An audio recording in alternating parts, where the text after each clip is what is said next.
Inclusive, hoje, expectativa para pelo menos uns 20, 25 minutos que a gente veja o Pedro em campo.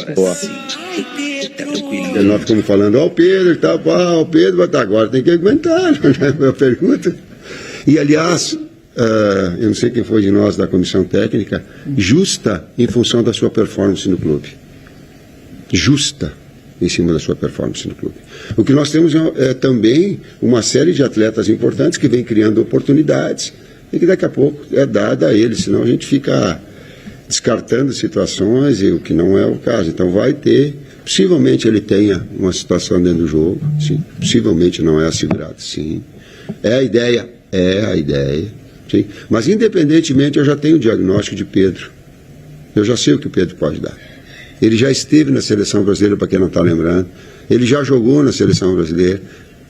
Ele já teve atuação, já treinou conosco, já machucou e teve que voltar. Então eu sei o que o Pedro pode. Não vai ser só esse jogo que vai determinar, uma característica específica em relação a ele. Também entendia que em algum momento ele iria ter uma sequência no Flamengo. Isso é uma questão de tempo, como ele também sabia. O Dorival Júnior foi muito feliz, volto a dizer, teve essa participação. E agora aguenta a cobrança para o Pedro jogar mais tempo ou iniciar. Tá preparado para essa pressão, né, Tite? Tá não é a primeira né? vez.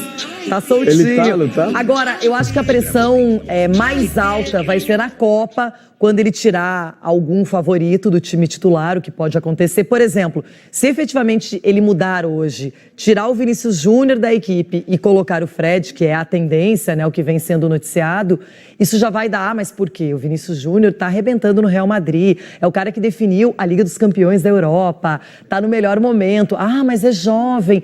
O Tite vai ter que lidar com isso, porque alguma escolha sempre vai ser questionada ou até colocada em xeque. Mas ele está super preparado, segundo ciclo dele de Copa, e agora é colocar em campo aquilo que ele tem como convicção de ser o melhor, Denilson. É dele. E de acordo com o adversário também, né? Durante a Copa.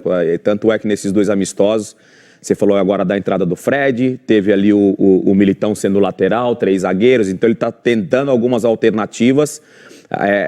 Ele gosta de jogar com a linha de 4, né? Dificilmente o Tite muda assim o sistema, mas dentro de uma Copa do Mundo e com as opções, até em cima mais uma vez da pesquisa, essa pesquisa só está do jeito que está por causa das opções que de, sei lá, um ano para cá. Você falou de Vinícius Júnior, de Rodrigo, de Rafinha, o Richarlison está vivendo também um bom momento. E aí dá esperança, porque a seleção resgatou a questão individual. Não depende só do Neymar. O Neymar é a grande figura da seleção brasileira, mas hoje tem outros jogadores que podem decidir a partir do Paquetá, por exemplo, é um jogador que está contando com a confiança do Tite, que hoje deve jogar um pouquinho mais dos lados do campo, não vai ficar, obviamente, ali como um ponto direito ou um ponto esquerdo, ele vai sempre cair para dentro, porque tem uma característica mais de jogar mais centralizado. Mas o mais importante é que o Tite agora tem opções. Num passado não tão distante, a gente não tinha tantas opções assim. Denilson, para você hoje, era jogo para o Pedro ser titular? Ou como o Tite geralmente é muito justo na seleção, tem que esperar que outros também tenham a chance? Como é que você está vendo essa questão do Pedro? Porque ele hoje talvez seja o grande nome no futebol brasileiro, entre aqueles que o Tite poderia observar e levar para a seleção. Não tenha dúvida, ele é o grande nome hoje. Na função é o melhor que tem, na posição é o melhor que tem. Eu, particularmente, até quando saiu a convocação do Pedro, falei, poxa, não adianta levar o Pedro, convocar o Pedro e não colocar para jogar. Eu já esperava o Pedro no jogo contra a seleção de Gana. O Tite falou na coletiva que vai dar alguns minutos para ele. Eu também já esperava ele como titular no jogo de agora.